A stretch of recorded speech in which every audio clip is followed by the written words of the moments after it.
All right, guys, I am going to go over the worksheet that you did yesterday. So here we go. The first question is talking about the fact that you have a multiple choice question with 4 possible answers. So, ooh, I don't know what I just did. So if you think about it, like you can answer A, B, C, or D. So the probability that you get it right is 1 out of 4. The probability that you do not get it right, which is getting it wrong, remember, is 3 out of 4. So the probability you don't get any of them right. So that means getting 4 wrong in a row. So I don't get it right, and I don't get it right, and I don't get it right, and I don't get it right. So my total answer on that one turns out to be 0.75, and there's 5 questions. So I need to do this 5 times. So it's 0.75 to the 5th, and if you go to your calculator, that's approximately 0.2327, so about 23%. Say what's the probability it gets all of them correct. So remember, if there's 5 questions, that's 1/4 times 1/4 times 1/4 5 times, or 1/4 to the 5th, which is 0.25 to the 5th. And if you put in that in your calculator, it's a very, very small probability, 0.097% actually. Okay, and getting at least one of them wrong. So remember, what we want to do for that is find the complement of getting none of them wrong.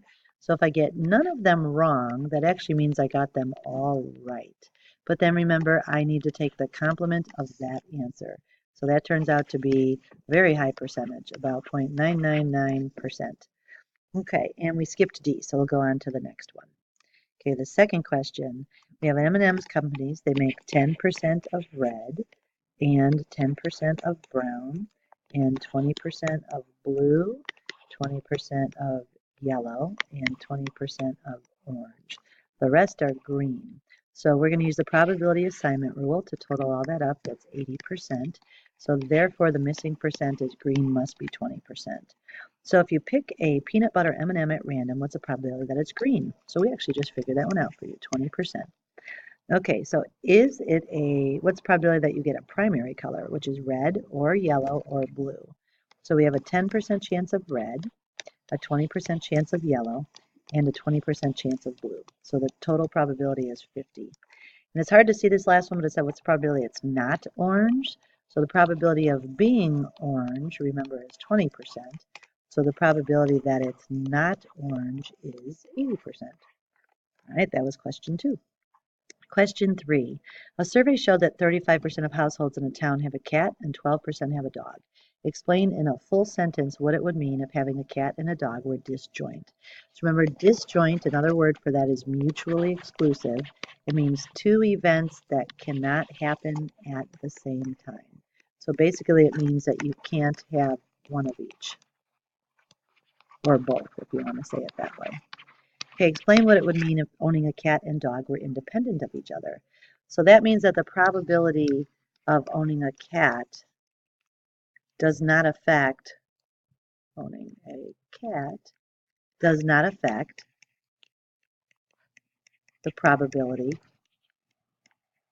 that you own a dog. I don't know if that's true or not. If you're a pet lover, it might not be true, but that's what independence means. And can having a dog or a cat be considered independent and disjoint at the same time? So remember in class we talked about things that are disjoint are not independent. They are dependent. Because if I know you own a cat, then I know that you obviously do not own a dog. So by knowing one or the other, that makes them dependent on each other. Okay, the next question we have is 4. So Santa Claus doesn't have any siblings. Santa Claus has at least one sibling. So we've hit on all the possibilities, so they are complements. And remember, complements are always disjoint. Rudolph's like reindeer games, and Kris Kringle has pointed ears. These two have nothing to do with each other, so they are independent. And Frosty's birthday is January 1st. Frosty's birthday is December 31st. Well, they are disjoint because they can't happen at the same time, but they are not complements because remember there's 363 other days that Frosty could have a birthday. All right, question 5. Santa's trying to fill his reindeer to lead the sleigh since Rudolph is out with a cold. And how many ways can he choose to lead his sleigh? So it didn't say anything about arranging them. It's just choosing them. So there's 8 of them: Dasher, Dancer, Prancer, Vixen, Comet, Cupid, Donner, Blitzen. Oh, and we have Olive as well. So, all right. So it depends on how you want to do this. Technically, I was just looking for you to say out of the 9 reindeer, Santa needs to choose 2 of them. So remember that formula is 9 factorial over the difference, which is 7 factorial, 2 factorial. If you want to work it out by hand, it's 9 times 8 times 7 factorial. That will cancel with the other 7 factorial on the bottom. And then you have a 2 times 1, so the 2 goes into the 8 4 times. So without our calculator, we can see that it's a 36%. All right, the next question that I have for you is question number 6. In how many ways can Santa's reindeers line up in a line? So it looks like he has 8 reindeer, so I'll use 8, and we're lining up. So remember, we have 8 reindeer that can line up in the first spot, and then 7, and then 6, and then 5, and then 4, and then 3, and then 2, and then 1. Another way to say that is 8 factorial, or out of the 8 reindeer, I want to line up 8 of them. Santa wants to bring 4 of his 9 elves with on his sleigh the night he delivers presents, and how many ways can the 4 elves sit in the front seat of the sleigh? So we have 9 elves that are going to be selected, and we want 4 of them to sit with Santa. So what we need to do for this one, order is going to make a difference on how they sit. So this is a 9p4, which is 9 factorial over 5 factorial. Remember, if we did it by hand, you could think about it like this. These would cancel, which this is just the same thing as the slot method. There's 9 elves that could sit in the front, and then 8, and then 7, and then 6, because where they sit is going to be a different order. And finally, the last question is, there are 36 Hanukkah presents in total. His mom purchases 24 of them, and his dad purchases 12 of them.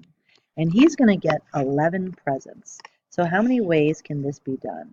So first off, it says 7 are from his mom, and 4 are from his dad. So this big thing on this is it said, what is the probability? So that means that you need a denominator. So out of the 36 presents, I want to choose 11 of them because he gets 11 on the first day. So from the 24 from his mom, remember she's going to give him 7, and then from the 12 from his dad, he's going to give him 4. So one thing you could check is these 2 numbers right here should add up to the number on the left, and these 2 numbers right here should add up to the number on the right. You could enter that in your calculator, but you don't have to.